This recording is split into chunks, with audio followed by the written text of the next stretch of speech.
and someone's just like, "Sir, you can't be standing here." I'm looking around. I don't understand. Why not? Like, Right. this is a woman's locker room, and I was like, "Oh, that makes so much more sense." All right, I'll be out 3-4 minutes. I'm out of here. Hey guys, this is Conspiracy Brothers. 6-7. I am a brother. He's a brother. We are each other's brother. Yeah. So there's 3 brothers here. And, right? Okay. We bring the laughs. We bring the thunder. And from down under? From down under, sometimes. I don't know if we got some Australian viewers. We do. We bring you conspiracies. We bring you witty banter. We bring you stories from our lives. And today our topic's going to be time travel. Yes. But if you watched last week, you were promised an origin story. So I don't really want to even hold off any longer. Set it up. A lot of people they were just wondering, like, hey, how did you get Cat out of the bag to sponsor you? Right. And I mean, we're on the ground floor of it. You know, now we have to start a canned cat food company called Cat Out of the Bag. Yes. Wait, why would it be canned though? Well, because you want a bag of cat food to be cat out of the bag? No, we're keeping the cat out of the bag. Food. You know, it makes a lot of sense now. Yeah. Sorry. All right. So we both are watching the show Chad Powers. Chad Powers, yes. We're watching it, and not. Would you classify as good? The show? Yeah. No. Okay. And then the final episode of Chad Powers is revealed to everybody that Chad Powers is actually Russ Holiday. Yes. How that happens is the female coach just walks up to him and tears his sleeve off, and she can see the tattoo. And she goes, he's been covering the whole time? Yeah, you're Russ Holiday. I didn't see the last episode. I know that. That's why I said it so fast before you could stop me. I mean, I figured you already watched it? It came out today, right? It comes out today. I watched it. It's horrible. Like you got me with the Sixth Sense. Terrible cliffhanger. It's not even a cliffhanger. It's just. Is it leading to a season 2? No. Okay, good. But they're doing. I'm going to watch it. No, they're doing one. They're doing a season 2 and 3. The point of Chad Powers is he's like a made-up character, and so I have one of those with comedy. Get out of here. I do. What's his name? Randy Edelman. Randy Edelman. And does he have his own social media and everything? Oh, he does. You can find him on Facebook, not Instagram. Randy don't do Instagram or TikTok. I ain't about that. He did MySpace, and he was like, "I'll do Facebook, but this is my last one." He had MySpace. I've given this story to several other podcasts that I've been on, and I figure why not do this podcast? Grace us with this audience with the story. Randy Edelman was a character created. Who is Randy Edelman? He's just a troll on the internet. Yeah. He gets on there. He does jokes like, I hooked up with an Egyptian chick. That means I put 2 in the pink, 1 in the Sphinx. Whoa. And he's like, oh, I call my junk the dragon. Because when I walk, it be dragon. Like LOL SMH is his catchphrase. Yes. Now, it sounds playful and harmless, but Randy Edelman has taken away opportunities from comedians. How so? Grand Rapids, Michigan, there's a club called Dr. Grins in the Bob's, the big old building. And they would run, it makes sense to them because they would get 10 shows out of it on Wednesday nights. Right. Where like hopeful up and coming comedians will bring people out to watch them. And the audience in the early rounds would have an industry person, like a booking agent, vote for one winner, and the audience could cheer for another winner. So it was like an open mic competition? Yeah. And then as things got further down, to entice you to bring people, everyone in the audience had to vote for 2 people. So obviously you're going to vote for the person who brought you there, and then probably the funniest person you saw there. Actually, no, the other way is some people do the other way, but then that's how you end up with like a woman winner. Mm-hmm. So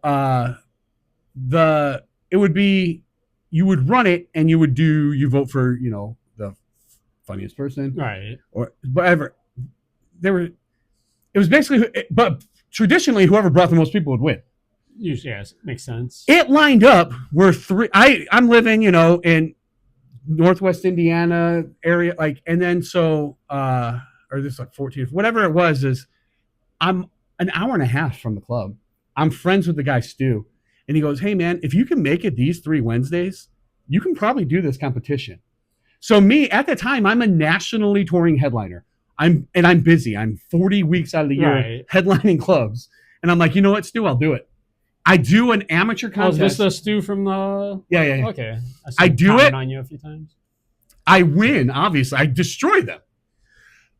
So much so that as the votes are being counted, the club and Stu were like, "Thank you for being good because we didn't even have to rig this competition.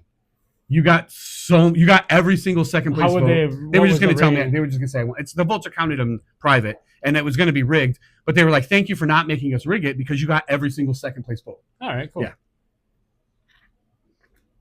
And this was as Brian Aldridge. As Brian Aldridge. Okay. And so one of the rules of the competition was if you won, you were, obviously you can't do it again. Right. Give opportunities. So then this just happens in that time frame between when I won it and then the following year. The Randy Edelman internet character happens. Randy Edelman internet. And he is terrorizing all of the local comedy scenes, the Milwaukee comedy scene, the Chicago comedy scene, the Indiana comedy scene, the Michigan comedy scene, Ohio. He's the bane of the Midwestern comedians. So before that, how did Randy Edelman? Okay. And so then the following year, and what Randy Edelman is, he's just an internet troll in these groups. Like I will go in a group and I would say things that I know would anger not that good of comedians. So like example, because if you're a good comedian and you're working, you understand I'm doing a bit. Right. But I would be like, "Hey man, what do you do if you're the feature act?" So recently, so we did a episode a week or two ago with Carlina, Celebrity Deaths. Is Randy Edelman your Andy Kaufman's Tony? Yes, Tony Clifton. And so I'll just go in a group and I'll be like, "Hey man, you're the feature act. You're in the middle, but you're tearing it up so bad. You're killing it. How do you approach the headliner and the owner to switch places so that the crowd gets a better show?" And then so you're like pumping his ego, but you're not. No, totally pumping his ego. I know, but you. And then, no, but the people are like, "You don't do that. How dare you do that?" And I go, "Randy does that." Oh, you're saying you want to approach? Okay. Yeah. I want to approach the club and be like, "Hey man, I should be the headliner." Okay, that's great. And they're like, "Oh, no, you can't do that." I go, "Look. I'm not talking about big time headliners like Jimmy J.J. Walker or the guy from Police Academy. Like I'm talking about just normal headliners." Michael Winslow. Yeah. So then, even then, I leave enough clues to where if you're not a, what are they called? Retarded people now. Me, I call them retarded. Okay, so if you're not, then you understand that I'm joking. Right. But if you are, you get a little upset. So that was the only intention, is I would mess around and nobody knew who I was. But you got to let a few people know or it's no fun. Right. So the people in the know knew it was me, and then it was just kind of a funny thing. And it grows, and then next year's Funniest Person in Grand Rapids competition is coming up. It's called the Funniest Person in Grand Rapids? Yeah. Okay. And Randy Edelman throws his hat in the ring. Brian Aldridge won the year before. Yeah. And this year now, Randy Edelman. And some of the best parts are, I don't even think I was eligible. One, I had already won, but I'm entering as a different person. Two, in order for you, because they didn't want no-shows. Right. So you had to give them $40, and it was usually in a check. And then that held your place. Okay. I wrote an IOU to Stu. Like on paper? I go, I owe if I don't show up, I owe Stu and Dr. Grins and Don Curry, because the guy who ran the Michigan... Don Curry. No, the guy who ran the Michigan comedy group, his name was Dan Curry. Oh. And I would just always call him Don Curry. Isn't that actually... Yeah. Okay. And so I had an IOU note, and I go in, and I show up, and I'm like sitting around with some of the other comics. I go, I got to see if Randy Edelman shows up, man. Like, I'm with it. There's so buzz. you're sitting in there as Brian Aldridge. Yeah. There's buzz, and I'm like, I had to see if Randy was showing up. And then, it starts to get closer and closer to showtime, and I kind of wander off. I throw the Randy costume on. Which contains glasses. A pair of glasses. And then I sit down, and they're like, everyone's looking at me, and I'm like, and then I start talking like Randy. Give a little voice of Randy. How's Randy Edelman talking? Oh, man, good luck, everybody. Randy, we're just about to jump off, man. This place is full. It's an opportunity for everybody. Okay. And so they're just like, and positive then, vibes. Yeah, and then you see people kind of start talking to the managers and stuff like that, putting 2 and 2 together. Yeah, like, hey, and you see a lot of this. Like, I'm the camera, like, and so like, and there's pointing and like, can he do this? And I do it, and I win the first round, and there's just uproar as Randy Edelman. So you're just doing B level at best humor. Yeah. As Randy Edelman. Destroy them. Still moves on to the second round, gets votes. Destroy them. The second round, I cheat. Uh-oh. I do my. But. No. The final round, I cheat. Second round, I bullshit again, and I win. Yeah. What's a BS Randy Edelman joke again? What's another one that you threw at them that got some votes?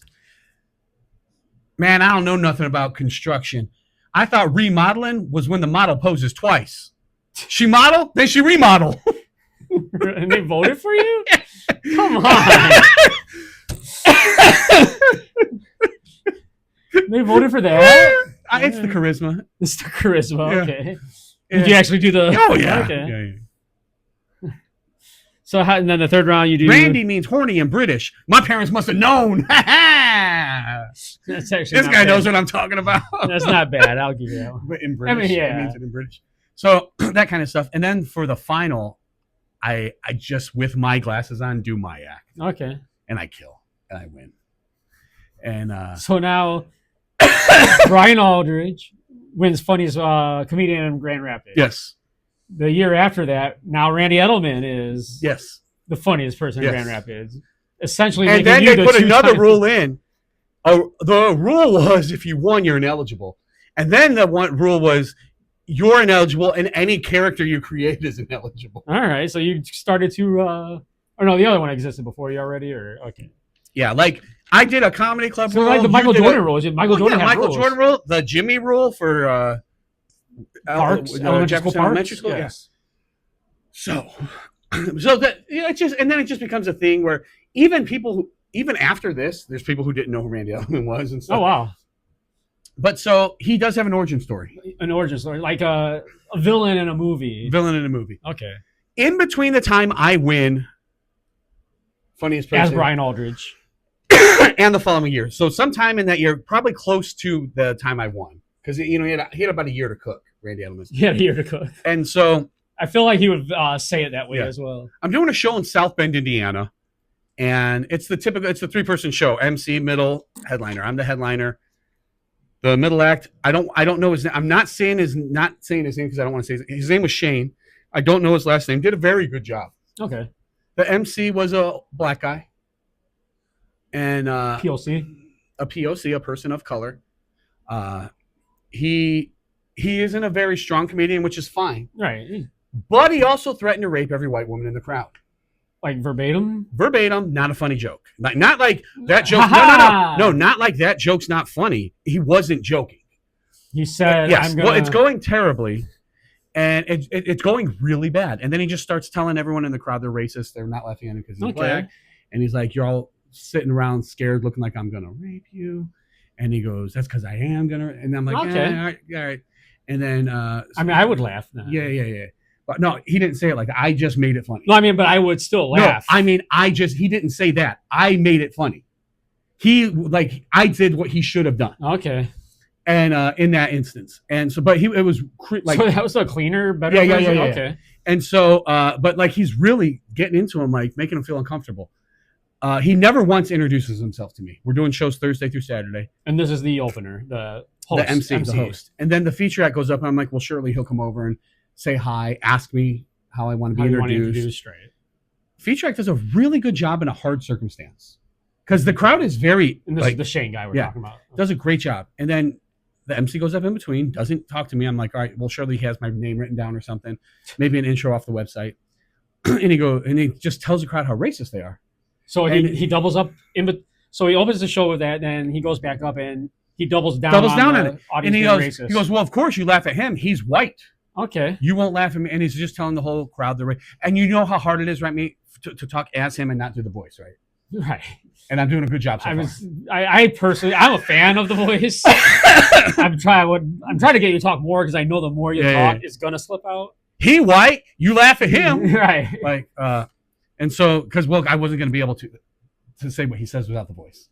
No doubt. So then he just goes rants more about how he's gonna, assault every woman in the crowd.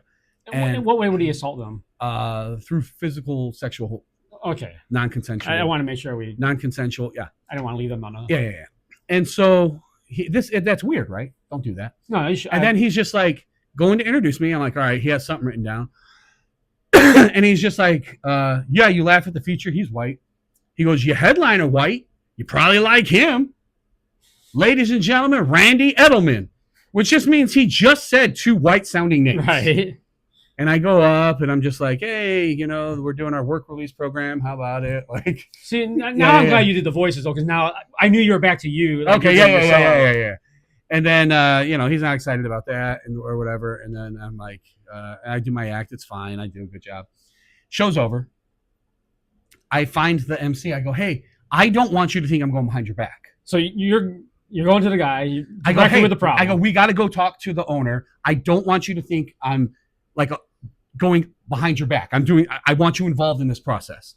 I bring him. I bring the owner. I go, he can't be back on Friday and Saturday. I go, this is not just bad comedy.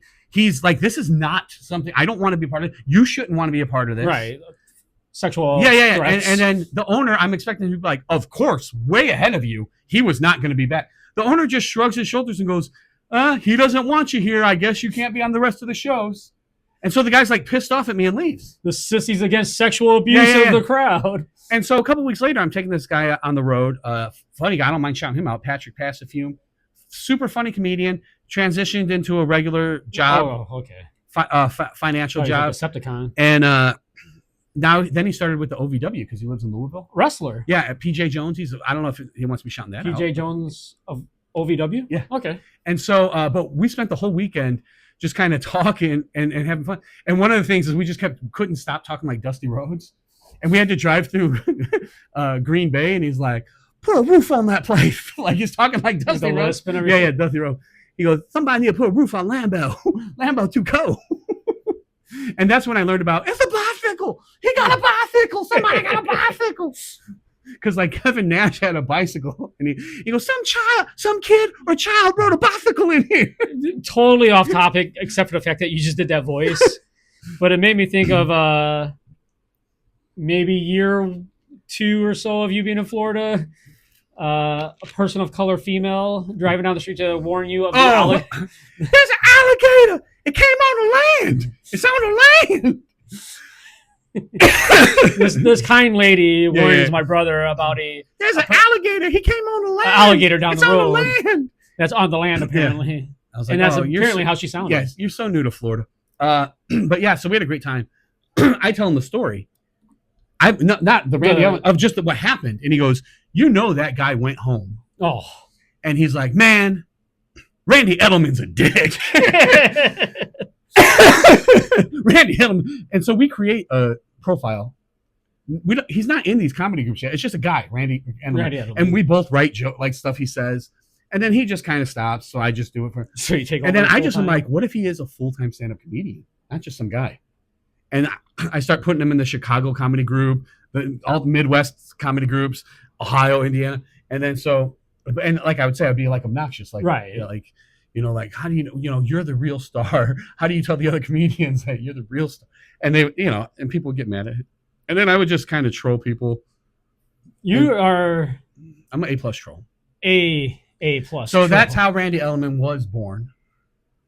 And then so he runs rampant. And then I moved to Florida. Whole new thing. I'm like, this isn't gonna work again. It works again. All the Florida comedy groups. Yeah, like Tampa. If you like I don't know. I wouldn't say half. I'd say a handful of people know who Randy Edelman is. The other people fight with him all the time. they engage in the trolling. Yeah, it's interesting. That's a good story. Randy Edelman is a character. Yeah. LOL, shake my head. LOL, SMH, hashtag real Randy. Real Randy. I forgot about that one. Yeah. Well, because people are they're like, you're not even real. And I'm like, yes, I am. I'm real Randy. Oh, geez. All right. Randy knocked that off the table. Real Randy. Yeah. So there's the banter. Okay. The brotherly banter, the antidotes. Yes. We're not going to draft white players and black players, or are we going to do that too? What are you talking about? Oh, we did that basketball. Yeah, You had the California players. Yeah. And you had the heady, the high IQ players. Yeah. We're getting into AI a lot. Before we get into does that fit into the topic, or should we knock it off the top? Just knock it off the top. I probably could because it's AI related. Go ahead. All right. We have been using AI to create a lot of videos. 95% of them are him tapping me in the nuts. So one thing AI does is it will create. You can have it cartoonish, artistic like a painting, or a realistic looking Mount Rushmore. And you can tell what faces to put on the Mount Rushmores. Mount Rushmore is it's a show going on right now through ESPN. And it's not necessarily a top 4, but it's the 4, if that makes any sense. Like, if you made a Chicago Bears top 4 that included, say, Papa Bear Hallis, he was a good coach or whatever, and never played for him. But if you're like, oh, it's Mike Ditka, Papa Bear Hollis, Walter Payton, and then it's the 4. It's not necessarily the top 4 because even though Mount Rushmore isn't the top 4 presidents. Correct. Yeah. So I mean, there's no No, I it's just definitely it's the 4. Like even like a WWE. That's why Michael Jordan doesn't have to be on your Mount Rushmore basketball players. It could be. He's obviously the best. Yeah, but I think he might be. He would still because the Air Jordan shoes and I guess it'd be wrestling then. Like John Cena doesn't have to be on your Mount Rushmore. He does, but like you would be all 4 of you. Yeah. So no, but good thing like wrestling. There's 10 people you can put on that Mount Rushmore, and you won't be wrong for different reasons. Yeah, just as long as you have Hulk Hogan on there and don't have Undertaker. Yeah, and so, but it's not topically. It's not. You know what I mean. So everyone knows what a Mount Rushmore of Undertaker's my Nolan Ryan. So we'd like to do a Mount Rushmore of presidents. U.S. No. We did basketball players. So what we like to do is something where we're in the midway point of the NFL season. Yes. Now. So there's a lot of positions you can go with. You got everybody does quarterbacks first of all. Yeah, so top quarterbacks, whatever. Who are the unsung heroes of the offense? Wide receivers, wide receivers, offensive line. Yeah. Everyone besides wide receivers. Who are the divas of the wide receivers for sure? And so what we did is, what I did, you came up to me with the question of, we were going back and forth. Who would be your Mount Rushmore of wide receivers? Yeah. Like I said, we were like, well, let's talk about this today. We're at the halfway point of the NFL season anyways. It's kind of topical then. Yeah. Well, because I'm going to I might tip off who I'm going to pick and you might not want. But like, okay, say I threw a top 4 out there and it were Jerry Rice, Calvin Johnson, Randy Moss, and Terrell Owens. I'm not putting Calvin Johnson on the Mount Rushmore of wide receivers. I might put Moss on there because you got Moss, right? Like, and it was he changed. He's a verb, or yeah. Like you got Moss. He's in because you got to be influential too. Megatron had like the quietest, nice statistical, and Larry Fitzgerald was in obscurity out in. So he's not going to make it. Terrell Owens might make it. Yeah, he was like, here's how Mount Rushmore is different from greatness. Chad Ochocinco has a better chance at making a Mount Rushmore than Johnson. Yeah, there's cultural influence, stuff like that. Like Iverson, for basketball, something like him. Yeah. So I guess we can. Do we do it where I say who mine would be, you say who yours would be, or we're picking them? I'm going to give you a chance. Take your 4. Give me your Mount Rushmore, and then I will give you my Mount Rushmore. Okay. Of wide receivers, right? Yes. And I'd like to span some eras if I can. Go ahead. So Jerry Rice is when you think of wide receiver. Yeah, right? that's. And I kind of let the cat out of the bag, sponsored by Cat Out of the Bag, with Moss because Randy Moss. You got Moss, and he's on there. Very good first two, though. Moss and Rice. This one where they were like, he was the first guy where they're like, wait, we can throw it far. Right. Now, he doesn't have the numbers, but he has, I believe, the influence. And it's early because I'm going early. Okay. Lynn Swan. Oh, wow. From the Steelers. Okay. But only because it was the first one where they were like, wait, if I throw an incomplete pass 6 yards and I throw an incomplete pass 40 yards, it's both of them are second down now. But if he catches this one, we gain 4. So they were like, it's okay to risk a down to go really, throw the ball really far downfield. And he was, so he stretched the game a little bit. That's right on par with a lot of the football terminology and announcing during the game. Yeah. And this one is more cultural significance. Okay. And he wrote a book called Throw Me the Damn Ball. Oh, wow. Which kind of created the monsters that we have today of I'm the most important person on the diva mentality. And I'm going to put Keyshawn Johnson up there. Oh, wow, that's interesting. And so are those the 4 best wide receivers? No. But I feel like Lynn Swan and Keyshawn Johnson are opposite spectrums of personality, and but hugely influential. Right. And the other 2 are just great all around. When you think wide receiver, I was about to say I don't know if anybody doesn't have them. When you think wide receiver, you think either of those 2 guys. Right. I agree. And so, and then if anyone's like, "Hey, this guy doesn't belong on that," I don't disagree with you. But that you're telling me to pick. I just told you it's not the top. And you're giving 4. valid reasons for it. Like it's not just a crazy take where you're giving valid reasons for, and you're even telling us they're not necessarily the best, but there's a. And there was one in the reason behind there was one in the Lynn Swan era that I think I've got an inkling might fit more on your Mount Rushmore, so I left them alone. I don't know, because if it's in his era, I kind of only 2 years, but a little younger than you. I kind of focused like late 90s, 2000s. Okay. I kind of went more. Oh, so I could have put him. Okay. But my first one is he kind of really, to me, was just really started. You see it a little more now, but that not necessarily stretch the field guy, but that possession receiver, you go over the middle, take the hit. Yeah. Do whatever Move the chains. Move the chains. And give me Wes Welker. Yeah. Yes. He was with he played with Denver, New Patriots. England. Brady played with Manning. Colts? No. Dolphins. He started with Dolphins, went to Patriots, and then he went to Denver. Yeah. I just knew he played with Manning, so I was thinking Colts, but no, he played with Manning in Denver, right? Yeah. Yeah. Okay. So he to me, he kind of made that more of a sexier position. Like, sure, there was guys like Wayne Crabette before and stuff, but you're talking about a pure slot receiver. Yes. Yeah. So we'll go same concept as slot receiver, but kind of the same as him. I don't know if he's better than him, but I don't know. He brought a little more personality to me. He's got podcasts now and everything. Yeah. But Julian Edelman, Randy's cousin. Yes, Super Bowl champion. Randy Edelman's cousin. Yeah. Julian, what do you call him? Julian Edelnut. Yeah, Julian Edelnut. Get over here, Edelnut. Yeah.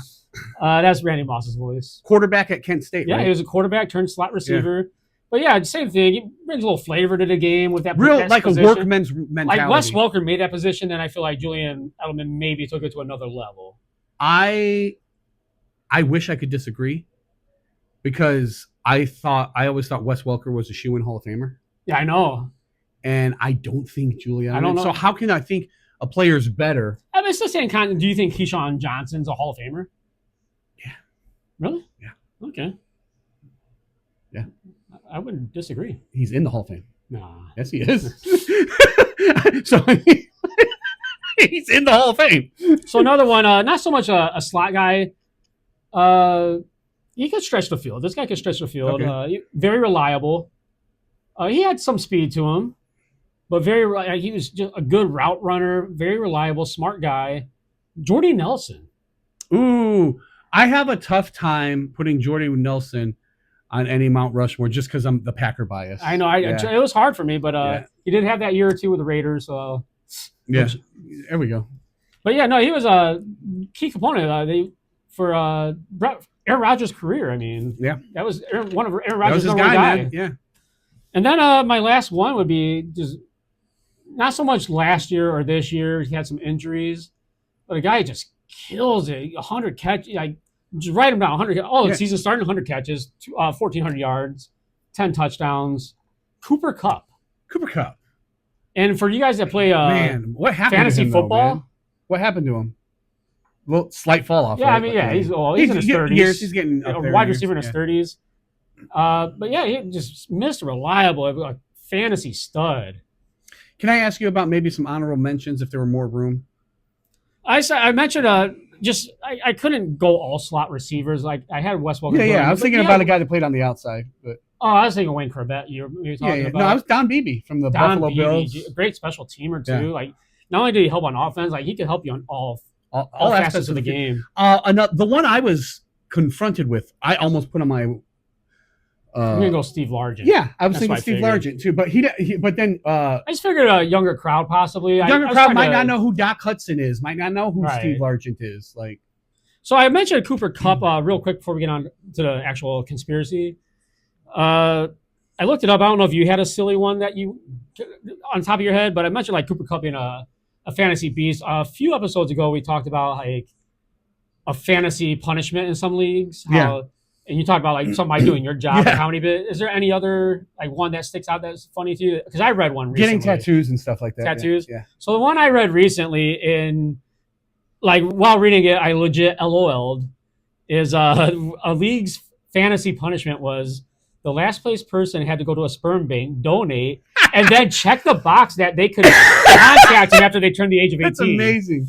After the age of 18, they were able to contact him and find their real father.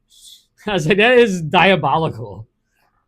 By far one of the best ones I've ever read. That's the best one. I had to get that out. I had to share that laugh. I'm glad you did. That laugh I had. With that being said, let's get into the conspiracy portion. This was the banter. The brotherly banter. Brotherly banter classic. Brotherly banter bonanza? I was going BBC. Baseball cap? Yeah. Okay. Brotherly banter classic. Now we jump into the name of the show, Conspiracy Brothers. This conspiracy is going to be the topic we're going to run with is time travel. I'm not sure what we'll cover. Neither am I. But this, and I'm not even sure this is the first time we're shooting this. It might not be, right? Because at time travel, we could have already shot this. Could have, yeah. And the aspects of it. I'm sure we'll touch on like instances of accusal, like someone's accused of time traveling. Yes. Here's some evidence of time travel and the rebuttals, and if it's even possible, and if it's happened. So what we have is we're gonna run it down real fast. Chime in with your professional opinions. But we got some internet stories that were kind of popular, and then I got a fun one towards the end. Okay. Of some celebrity ties. Gotcha. So real quick, time travel. Time travel conspiracy theories propose that time travelers, either future humans or secret government agents or other entities exist and are influencing events. Examples include the time traveler UFO hypothesis, which claims UFOs are future humans, and theories surrounding alleged government programs like the Montauk Project, or the supposed Nazi time machine, the Glock. Other ideas involve events interpreted as time slips or hoaxes, such as the Sergei Ponomarenko case and supposed time-traveling strangers in photographs. Okay. Before we go on, too, there was a topical one example we can touch on real fast that you brought up to my attention. I do remember it now. Was at a boxing event. Oh, yeah, there's the Mike Tyson, I believe, Holyfield fight. Yes. There's just some guy, third row, iPhone. Now, we don't know if they photoshopped that guy into it, but he looked very out of place. And people were like, wait a minute, is that an iPhone that guy has? And like, so. Yeah, no, it was definitely the weirdest thing that happened in that fight. Could be. Yeah. A guy's ear got bit off and someone parachuted into the ring. I don't want to leave them. Yeah. What are they a guy's ear got bit off and someone parachuted into the ring, and that still might be the weirdest thing. And there's insane the parachute too. Yeah. I'm the same fight of a ear gets bit. So one of the things we talked about is future humans. Okay. Time travelers. Future humans, or as the liberals call them, fetuses. When does a clump of cells? When does life start? Oh, it's just a clump of cells. of human cells. A clump of cells. Future human humans. cells, yeah. Future humans. I got a septum piercing. I mean, you're a clump of human I got cells. blue hair. Huh? I got blue hair. You're a clump of human cells. I'm a clump of human cells. You clump of human cells. You piece of... Oh, I thought we were just... So future humans. So time travelers UFO hypothesis. Okay. This idea suggests that unidentified flying objects are actually spacecraft carrying future humans from our own future, perhaps coming back to study their past or to deal with a future existential threat like inability to procreate. Or if it was that movie from 1985 with Michael J. Fox trying to go back to a dance and sleep with his mom. Sleep with his mom. Yeah. I mean, who hasn't? Classic. Right. I got $1 for everything. Yeah. So this is kind of funny because I think in the last episode we mentioned AI and possibly hurting the birth rates and stuff yes. like that. Yeah, and so we might have done that. And that's why we come back from the future and go, hey, stop making videos slapping your brother in the nuts. With that being said, if you guys do have the app Sora, it's on there. Get on there. Please get on there. Follow me, follow him. And put us in your videos. Let's make videos. Yeah, let's make some content. Let's make some magic. You slap him in the nuts. Yeah, man. He takes it good. So another one, government and military conspiracies, the Montauk Project.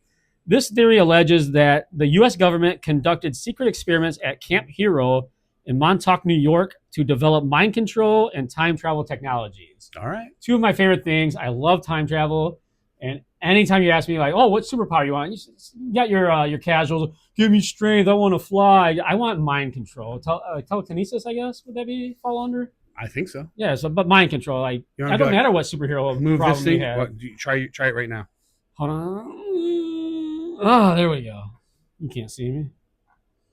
The Philadelphia experiment. A conspiracy theory claims... I know the Philadelphia experiment. That was where they gave Tom Hanks AIDS. Yeah. And he won an Oscar. Okay. Move on. Just forgetting it. No, go ahead. And then he was on Alabama's football team. Yeah, that was... Conspiracy theory claims that the U.S. military conducted an experiment in 1943 involving the USS Eldridge, not Aldridge, Eldridge, attempting to make it invisible and accidentally sending it through time and space. Classic. So they tried to make it Eldridge. Yeah. The Die Glocke, the bell. The bell. This was earlier they referred to it as the Nazi time machine. Yeah. Some believe that the Nazis developed a flying saucer-like device that was also a time machine known as Die Glocke. That one I believe because in order for you to kill 6 million Jewish people, and there's only 500,000 there, you'd have to travel back and kill the same one 5 or 6 times. Yeah. There's only alleged time travelers in the modern era. Okay. So this is what I was talking about earlier. Some of a couple, I think I got one or two of them maybe, but like some of the bigger famous stories about time traveler that if you want to believe it or not. Okay. But I'll give you reasons to believe it or not. There's a gentleman by the name of John Titor. This one I do know. John Titor? You have information. So if I start to go, go ahead. And you can be like, yes, that's it. I try not to step on it too much. No. I worked in an office in the early 2000s. Okay. And we had the internet, and I had about 35 minutes of work to do for every 8-hour shift. So I'm on the internet. Okay. But they block all the good sites. You know what I'm saying? Like all the gay porn sites. And then so they're like, wait, we blocked all the straight ones too. Yeah, I know. No, but we'll cut that, by the way. And then so John Teeter, he talks about I didn't go back and check, but this is like the year 2001 to 1 or 2. Yeah. And I'm like, oh man, this is interesting stuff. They're like, by 2015, this stuff. And I'm like, and I never went back to check to see if I ever, but it was very detailed stuff. He's like, here's why I'm back. Here's how I got here. And so, and he like blueprints. Exactly. That's why he was, at least for a while, one of the more believable ones. As you said, he came with some, I won't say facts, but details. Yeah. That were plausible to make you. And would take 10 or 12 years to be proven true or false. Yeah. So John Titor, this is the most famous example of a claimed time traveler. In the early 2000s, an anonymous user on the internet claimed to be a soldier from the year 2036 sent back to 1975 to retrieve an IBM computer. This story is widely considered a hoax, though. Yeah. We're going to touch on him more in a little bit, but there's also the stranger on... Ooh, I know what the stranger is. You fall asleep on one arm.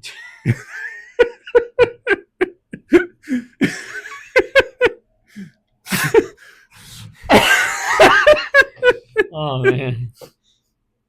You forgot what the rest of it was, or okay. The stranger. Oh man, I can't even say it now. The stranger on CCTV.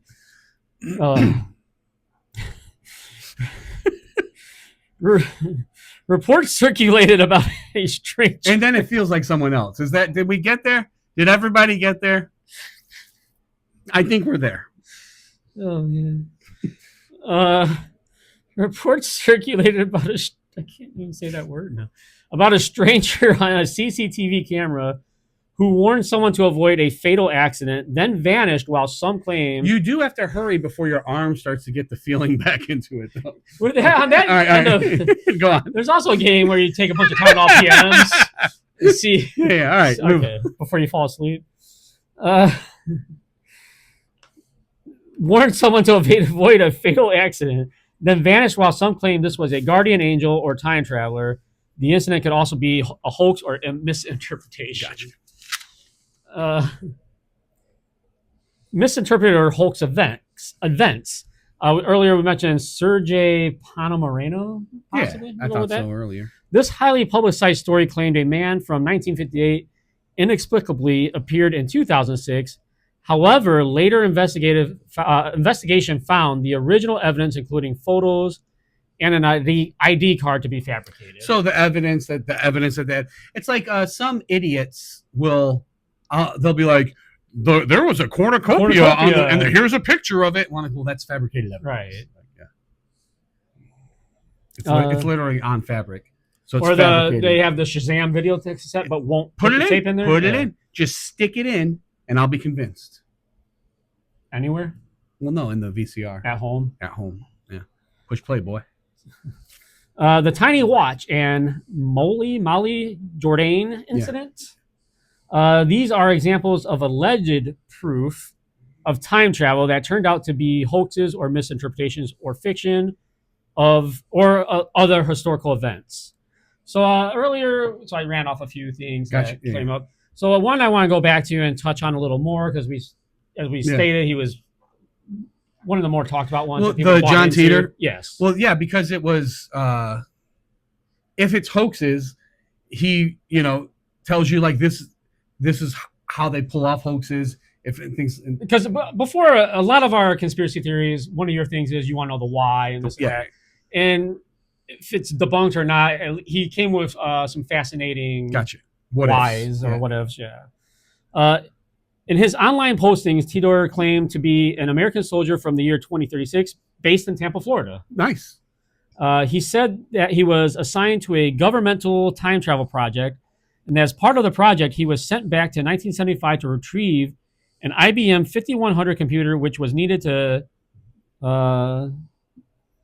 debug various legacy computer programs that existed in 2036. A possible reference to the Unix year 2038 problem. The IBM 5100 runs the APL and or basic programming languages, depending on the model. So a little backstory of what he was going for, why, and how it's pertinent to his timeline. Here's where this also debunks a conspiracy. Okay. Part of the reason I question whether the moon landing was real or not is because we no longer have the technology that was created. So maybe in the future, they're like, hey, we don't have that technology anymore. So that's plausible. It's very plausible that the most important technology we've ever had has been lost or destroyed. I'm convinced now because of John Teeter, the time traveler. Teeter said that he had been selected for the mission because put another backstory to it that helps out his story. Teeter said that he had been selected for this mission because his paternal grandfather was directly involved in the original assembly and programming of the 5100, the IBM 5100. Here's, how you said chime in when I have some bullshit. Definitely. Well, yes. The year's 2038 or whatever, we're a little more sophisticated then, or we're dumber then, depending on AI. He's got to go back to 1975, where kids are saying stuff like, Teeter, got a small Peter. And it's just, because that's what I would say. Yeah. So it's just. It rhymes. Yeah. talks about his That's genitalia. his own parents' fault for rhyming his name with Peter. All right.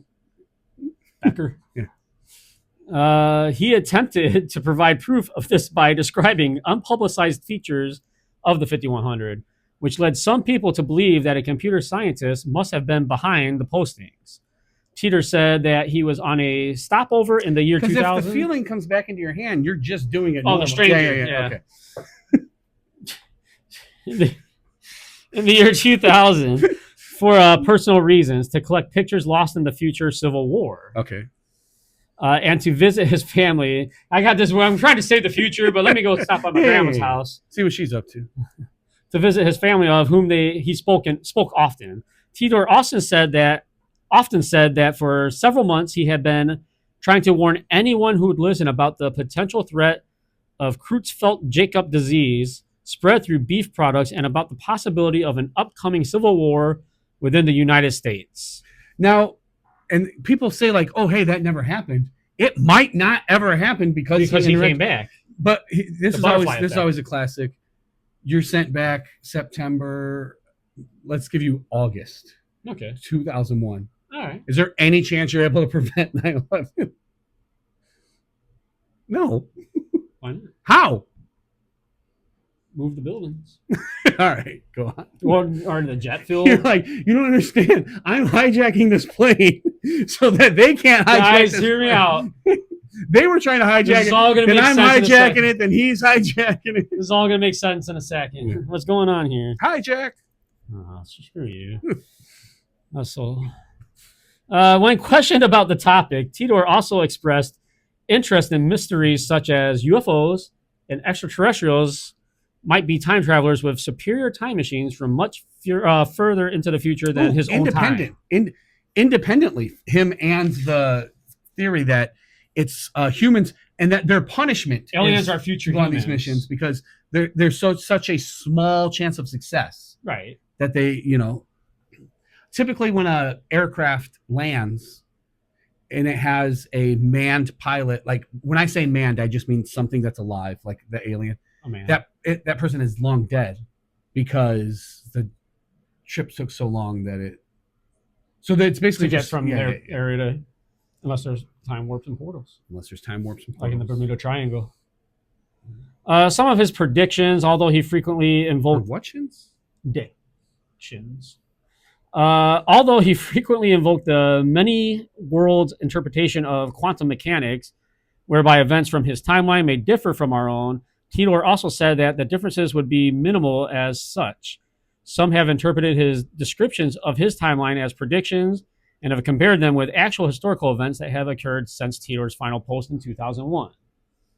So once again, he made predictions, they're trying to compare them, but like you said earlier, what if he changed enough things to where it doesn't happen? No, I did not know his last post was 2001, so everything I had ever stumbled across had already happened or was said. Just probably became popular again for whatever reason. Once the internet got popular. Yeah. And I'm working at that place 2003, 4, 2, 3, 4, like that range. I used to have around that time I had a telemarketing job for a little while. Oh yeah, he got fired. Yeah. The most immediate of Titor's predictions foretold a civil war in the U.S. having to do with order and rights, which the war, as Tidor described it, would begin in 2005 with civil unrest surrounding the presidential election of the previous year. According to Tidor, this civil conflict, which he described as having a Waco-type event every month that steadily gets worse. It would be pretty much everyone's doorstep and erupt into war by 2008. As a result, the U.S. would split into 5 regions based on a variety of factors, including differing military objectives, according to Tidor. So he's just 25 years late. This civil war would end in 2015. Yeah, he's just late. It's going to happen. Once the food is gone, November 3rd, 4th, it's Civil War time. We already got the shutdown, right? Yeah. The food. Did you not know? Yeah, no. Yeah, they're cutting the food off. Yeah. Okay. In 2015, with a brief but intense World War III, which Tidor referred to as End Day. All right. Okay. Man. Yeah. You know what's happening now. You wrote it down. How are you surprised by it? I forget. Okay. I write a lot of stuff down. but I do got it in quotations. End day. End day. New day. He specified Washington, D.C. and Jacksonville, Florida as cities that would be hit in the exchange and said that after the war, Omaha, Nebraska would be the new U.S. capital. All right. Because it's in the middle. Yeah. Titor did not detail the exact causes of this World War III scenario, but in one post he said that the hostilities were led by border clashes and overpopulation. So he is just early. Right, because this stuff is happening. Yeah. He also pointed to the contemporary Arab-Israeli conflict. The what? Arab. The what? Yeah, A-R-A-B.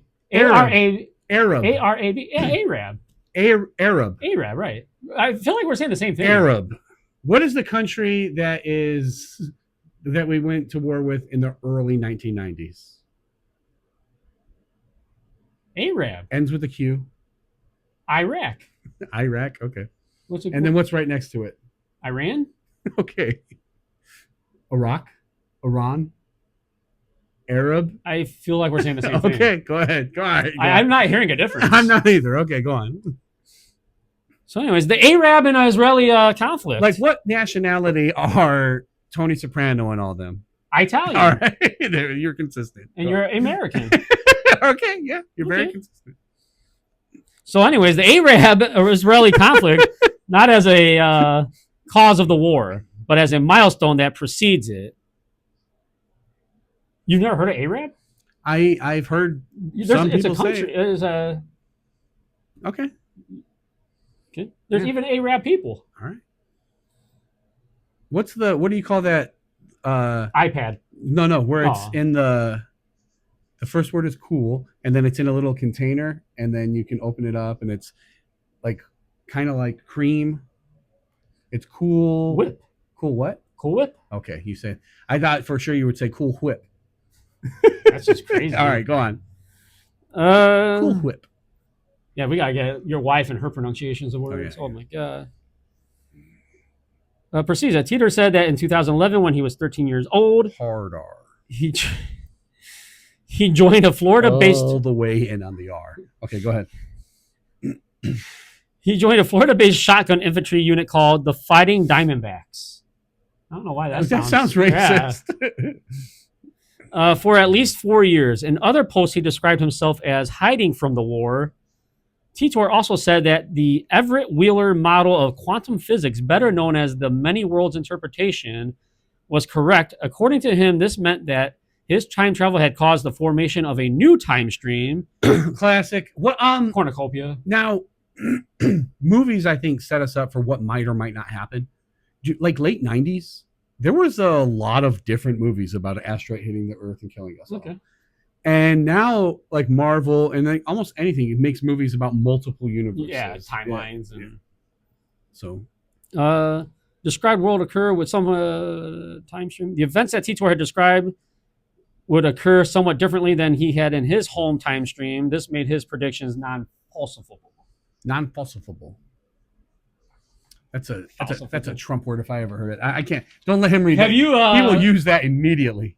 Ever heard him try and pronounce the Miami Dolphins quarterback's name?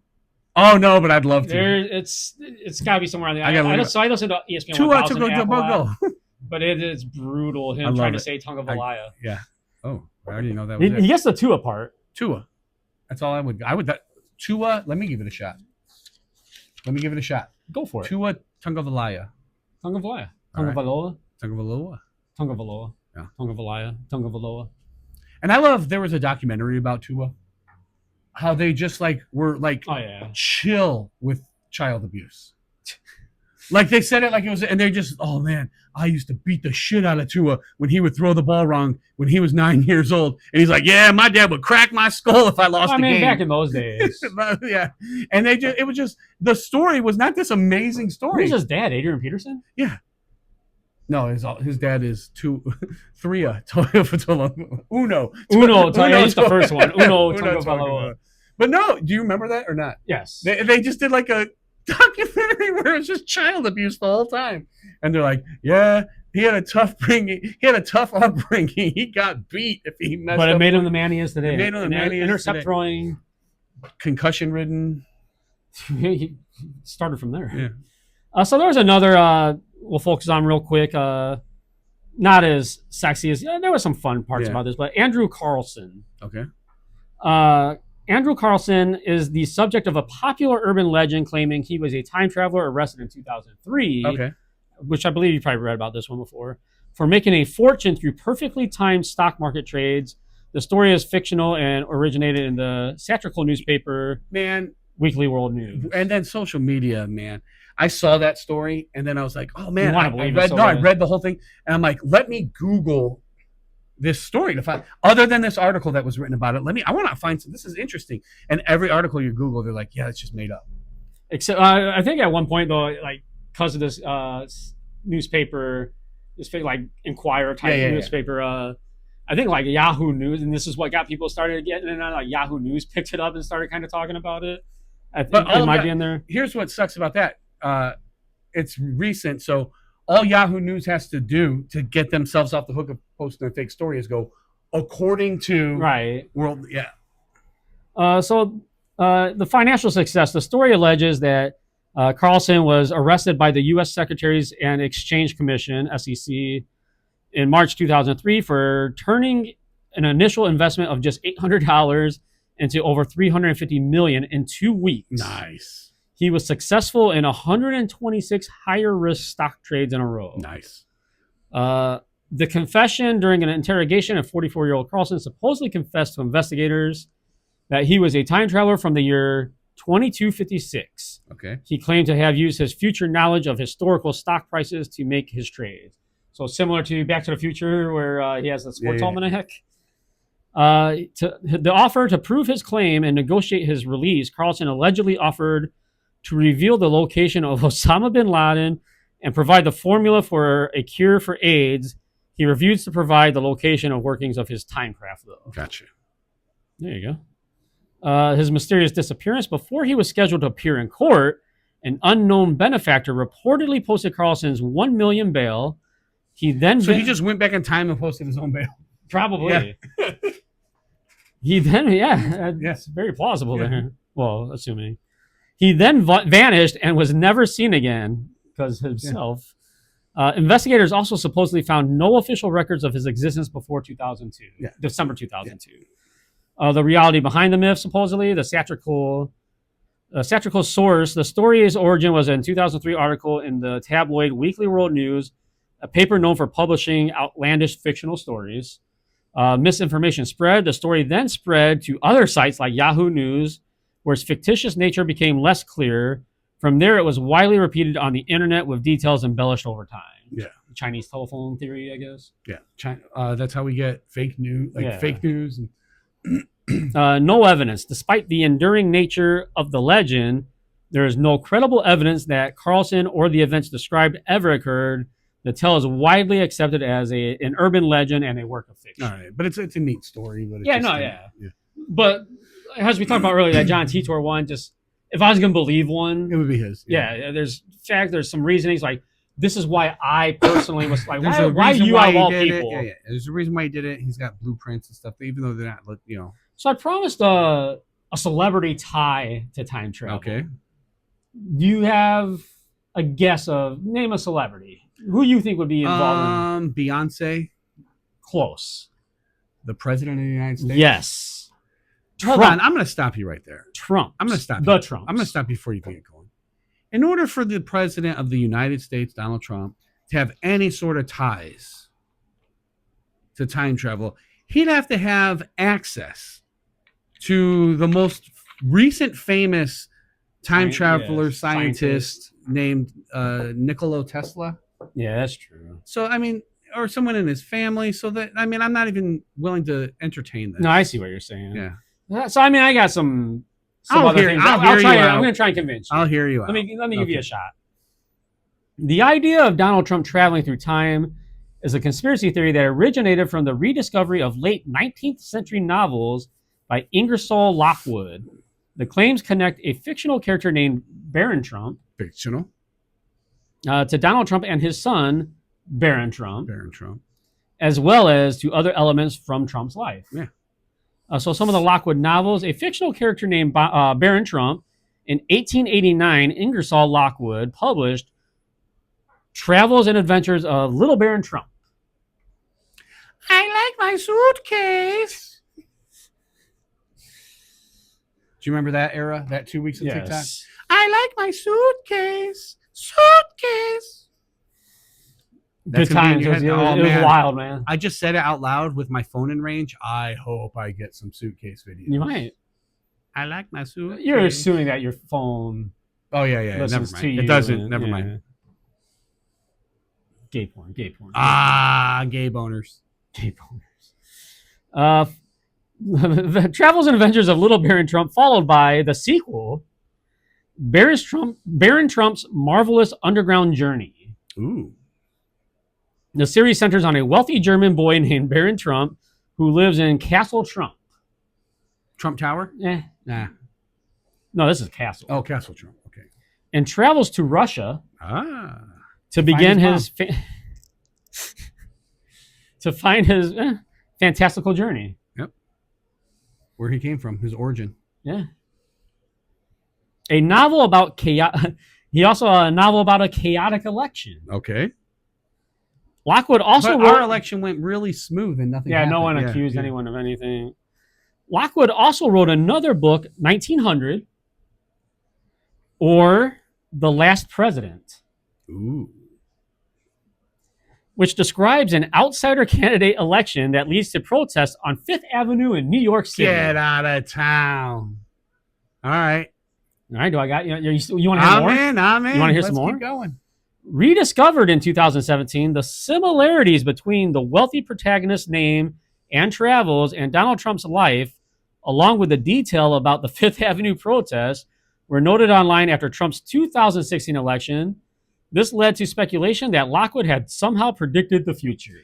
These are awesome, neat coincidences. But still, he would have to have access to the ability to either create or know of a time travel machine. Right. Like, so it's... Let me, all right. So I don't have you... I got your interest. Yeah, you've piqued my interest. Let me give you some other elements to this conspiracy theory. See if I can reel you in. Gotcha. So there's this guy, Nikola Tesla. I've heard of him. I've mentioned him. And there's John G. Trump. John G. Trump. The OG. The JG. John D. Rockefeller. All right. The theory is often linked to Donald Trump's uncle, John G. Trump, a scientist who studied the papers of inventor Nikola Tesla. Oh, no. Some conspiracies claim that Tesla was working on time travel and that his secrets were passed down to the Trump family. Okay. This has been featured in books like The Trump Code by Troy Anderson. Troy McClure.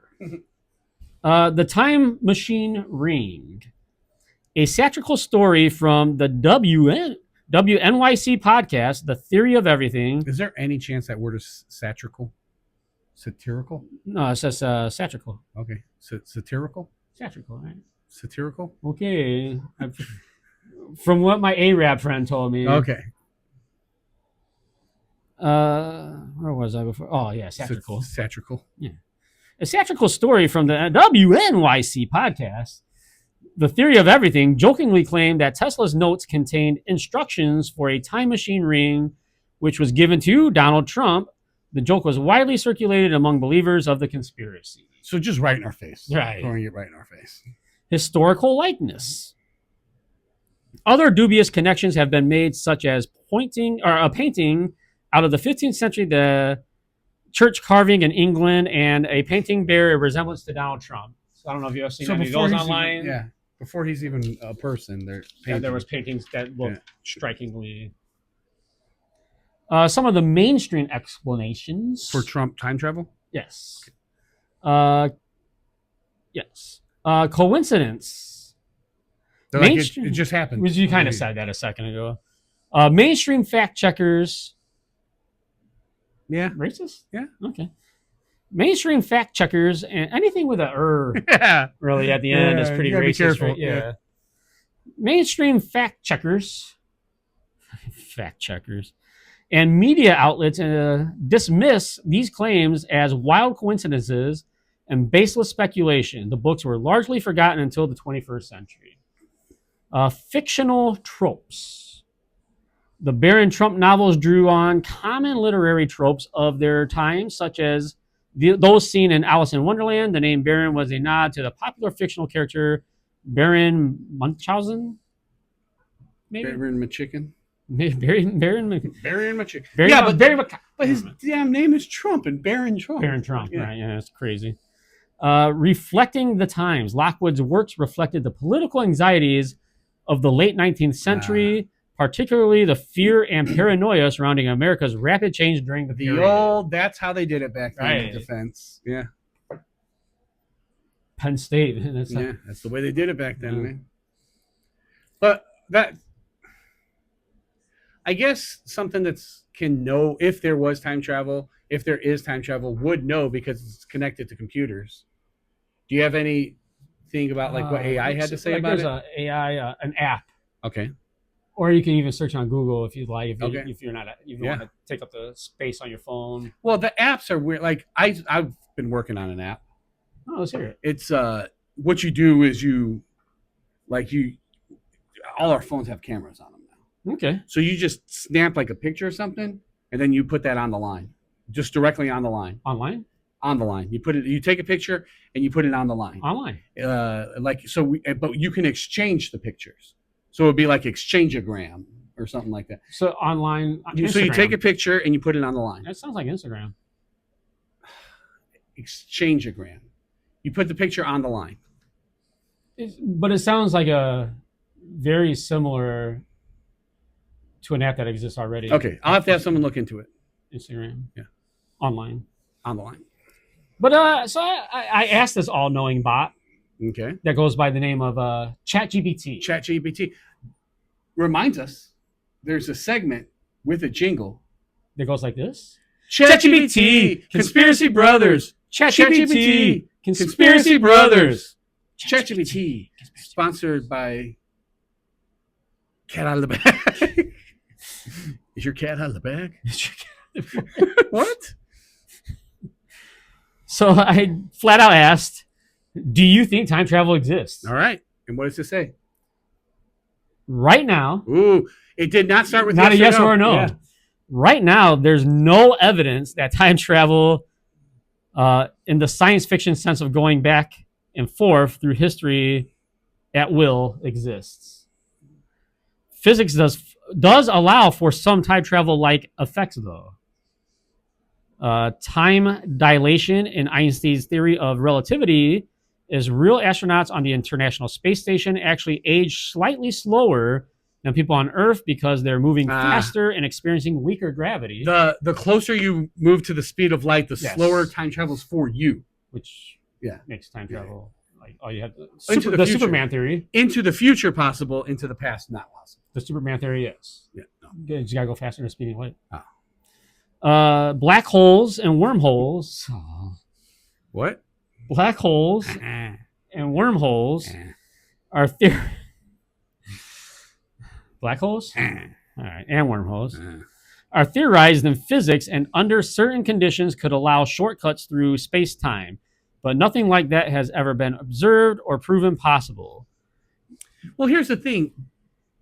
If it were possible that way, Wilt Chamberlain would have traveled through time at some point because he's been through a lot of black holes. He's been through a lot of black holes. All right. He had a lot of sex. Yeah. So something you mentioned earlier. So going forward in time is technically happening all the time. Yeah. Oh, he never scored 100. Yeah.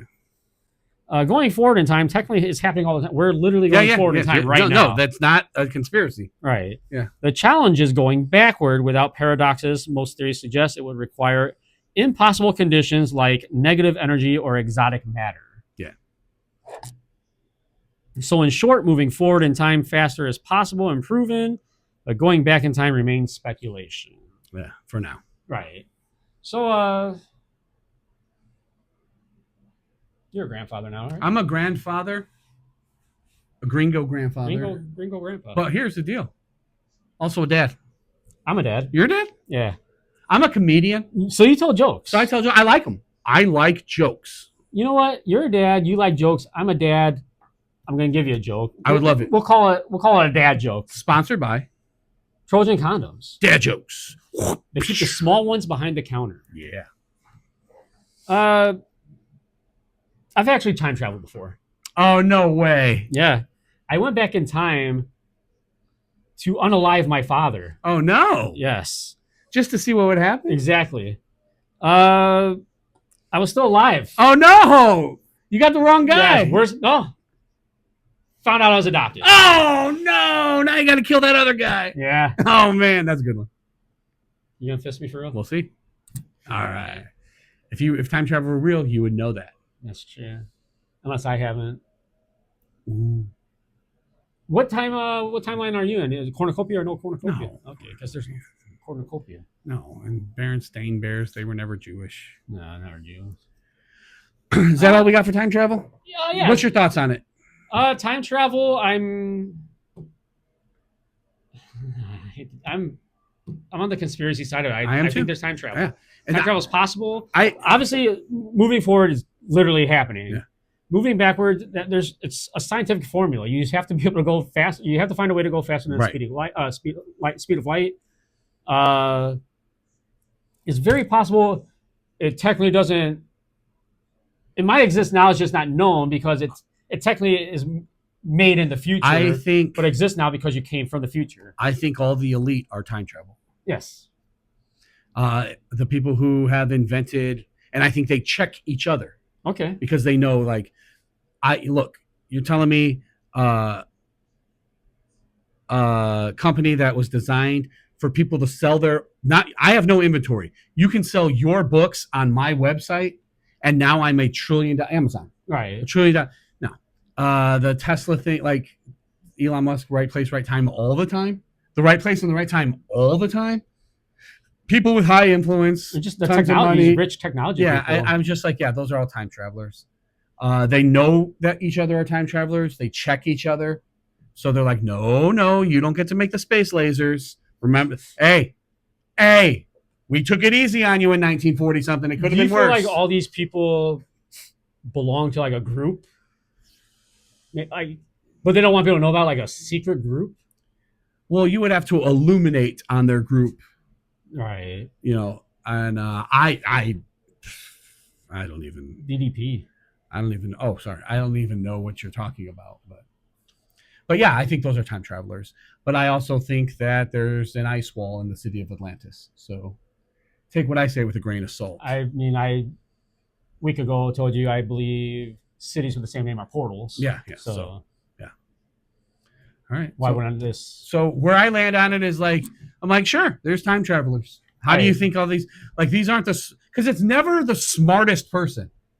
Like Jeff Bezos, you interview him and he's just like, yeah, I'm bald and I got a hot chick. Like, look at Shohei Ohtani. Yeah, man. You bet. You can't tell me he's a current regular human. Oh, jeez. No. From our timeline. No way. Doing what he's doing. No, he was just like a 5-year-old and he's like, oh, you're going to be about 6'4".